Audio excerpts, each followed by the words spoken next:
5'9" with the real red eyes, and we dying inside. Oh, bodies in fluoride.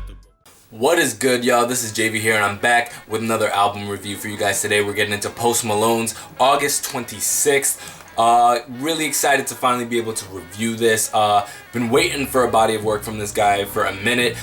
He kind of debuted onto the scene with his hit single White Iverson, and I thought that was a really dope song. But what really made me really start digging his music was the follow-up single Too Young. Really loved Too Young, and then by the time he dropped Go Flex, I was all the way in. Mind you, we got a couple features, some hits, some miss. His feature on 50 Cent's I'm the Man, love that song, love that feature. And then he also did a feature on Kanye West's Fade, which was probably one of my least favorite tracks. So I didn't really know what to expect, but for the most part, I had to say I've been a fan of Post Malone, and him among a couple others. I really anticipated to hear them in like the context of a full project. Him, Designer, there was a couple artists that we got the features from, we got the singles from, but how would they sound on a full body of work? And apparently the album is still on the way, but now we have this mixtape that came out, and I gotta say, before I get into each of the tracks and give my final thoughts, I gotta say, overall, I think this is a pretty decent mixtape. I wasn't necessarily blown away by it, but I think there's some real, high moments on it. I don't think there's anything too low. I think at best, at its worst, it's okay. But I think overall, it's a pretty decent mixtape. We got some really dope features on here, some really dope and versatile moments from Post Malone, and I gotta say that I can see myself revisiting a lot of the tracks on this. Maybe not the project as a whole, but definitely individual songs. So let's get into the songs. First, we have Never Understand featuring Larry June. Gotta say, interesting kind of start off. From a production standpoint, it's definitely something we're more familiar with him. His vocal performance is, again, something we've seen before. So I gotta say, when I started listening to it, I was like, okay, I'm vibing out with this, I'm feeling this. The bass was rocking, his melodies were sounding good. He has an interesting voice where he kind of has almost like a yodeling style folk vibrato kind of thing going on. And it's a real interesting singing style that he has, and he doesn't demonstrate it fully until the latter half of the project, but at points it seems like his voice tends to thin out a little bit. But Never Understand, he dropped this track again. It was a nice way to start it off, get you into the mood, and then it's follow it. Money Made Me Do It, which I really like this track, and I was a little apprehensive. We had a 2 Chainz verse on the second half, and I wasn't sure exactly how they would mesh up necessarily together, but I gotta say, I loved 2 Chainz verse. I loved Post contribution on the first half of the song. The production was clean, it was precise. We have the follow-up single Get With You, which is really interesting because this is about as trap as I've ever heard Post Malone. It's darker, it's grittier, it's more in your face, it's a tad more aggressive.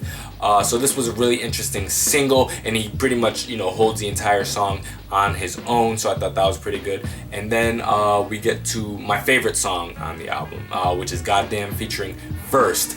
Love this song, man. This song is fantastic. By far my favorite song on the mixtape. It definitely has some radio potential. Not the only one on the mixtape, but yeah, man, this one really rocks and has that really infectious chorus. And goddamn, I'm not a singer, forgive me, but I just gotta say, it's super memorable chorus, so I really enjoyed it in that regard. And then that brings us to the next track, featuring Jeremiah. Definitely the most radio-friendly, mainstream, not pop, but pop R&B kind of sounding track. But they have a dope chemistry together. But I'm not the hugest fan of Jeremiah. I don't dislike his vocals, but I feel like he's basically just such standard contemporary R&B sound, even more so than a Trey Songz or a Chris Brown. Jeremiah just has that very stock modern R&B kind of sound, but I thought that they had a dope chemistry together. I like the chorus, I like the production on it. And then that brings us probably to one of the first tracks that I don't like, which is 40 Funk. Some of the melodies on this are fine, but I feel like it takes a severe dip in quality of production on this one, and I don't know specifically why. Some of the lyrics on this are a little questionable at best. It just felt like a very mixtape song, and up till then, I felt like even though this was a mixtape, the production was pretty clean. His performance was on point, but this felt like very throwaway, last minute put together, just vibe out on a beat. Something that you'd probably see like Fetty Wap do on one of his mixtapes. So I wasn't really feeling this one. This one, 40 Funk definitely felt like one of the most lazily put together songs that I've heard by Post Malone. Then that's followed up by Monty featuring Lil Yachty.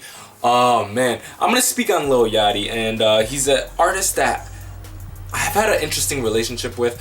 People were really hyping him up. He was off this one single that I heard on Twitter a couple times that I thought was absolutely horrendous. And I was like, who is this Yachty guy? So I checked out his mixtape and I wasn't feeling it. I don't think he's awful, but it's not really for me. It's not my kind of trap music, or whatever you want to call it. He's singing. To me, he's better than McConan, because I can't stand McConan. But to me, they were like in that same kind of weird, like, Disney trap music. I don't know how to describe it, but I gotta say his feature on this, I would beg to say, is actually pretty fantastic, and I think him and Post Malone made a really dope like team together, and I love that chorus together, man. There's like Lil Yachty and him, now that I know him and Post Malone could collab together, it opens up like a lot of artists I could feel like Post Malone could probably have some dope chemistry with. Obviously like Fetty. I also think that like maybe a Lil Uzi Vert, for example, or Kodak Black, I could see Post Malone having some dope chemistry with. So Monty, really fantastic song. Very simplistic chorus, but I gotta say it really hooks you in and it gets there. And then it brings me to the next track, Hollywood Dreams, Come Down. Now, I gotta say, when it first started, I was like, oh no, this instrumental is folk. And I expected him to go there because in Go Flex, he dabbles in it. And he's not the first artist in the hip-hop genre to dabble with the folk stuff. You can go back to, Nelly messing with the country. But also you got artists even super contemporary, like Rory, for example, who has that real folk and rock roots and incorporates that into hip-hop music. So I knew that at some point we were probably going to get a folk country-esque kind of song, because I know Post Malone is a big fan of that. And so the first half, it started playing. I was like, oh man, I don't like this. I don't like the way his vocals sound. He's doing that weird vibrato shit again. But then that chorus came in, and I gotta say, like, the melody is truly, like, beautiful. Like, it's actually, like, a really beautiful song. And I don't think he's necessarily doing anything we've never seen before from an artist. But I think it's actually a very nice song. And vocally, I think it's probably one of his most ambitious songs that we've heard yet. So Hollywood Dreams, Come Down, it was definitely a grower. I didn't really start feeling it until my second to third listen of this mixtape, but eventually it grew on me and I was really liking it. Next we have the song Lonely featuring Jaden Smith and Teo. Love this song, man. Fantastic. I was so glad to see Jaden Smith. I'm a big fan of what Jaden Smith has done. I haven't actually heard a full Jaden Smith project, and I need to get on that because I know he did release a mixtape. So when I saw him on there, I was like, oh, hell yeah. Young artists banding together, both with very alternative sounds. And so we get Post Malone's basic vocals on the first half. Jaden Smith comes in, and it's weird, he has like a female voice layered under his, or at least it sounds that way, it sounds like just like Willow Smith, who I'm actually decently familiar with her music. So I was like, wait, is Willow on this track too? But I guess not. And Teo did a fantastic job too. So I love the chemistry between these three artists, man. They did an absolutely fantastic job. And again, Jaden Smith sounded dope as hell. I actually had never heard Jaden Smith sing before, so that was like a nice change of pace. I only really heard him spit, and he kind of on like his Childish Gambino Drake type shit, where there was a great deal of melody in his vocals, but he definitely switched it up. And then lastly we have Oh God. Great way to end it off.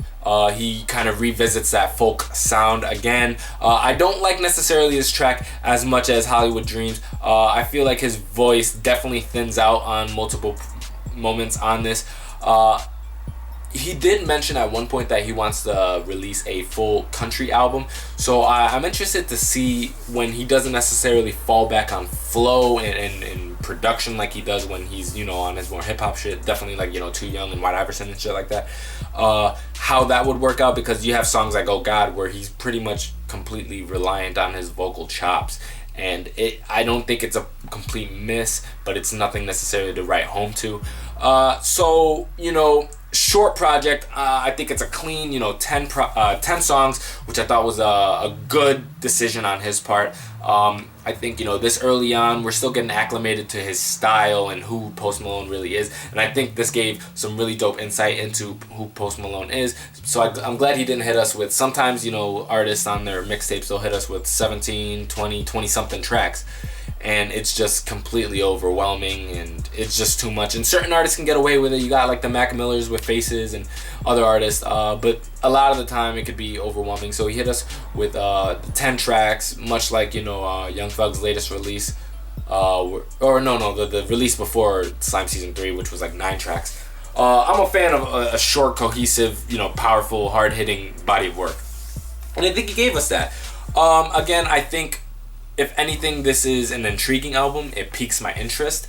It leaves me wanting more, but I don't necessarily think that this is something I'll revisit. I wasn't necessarily blown away. For the most part, it's what I had expected to him. I wasn't let down particularly by the album as a whole.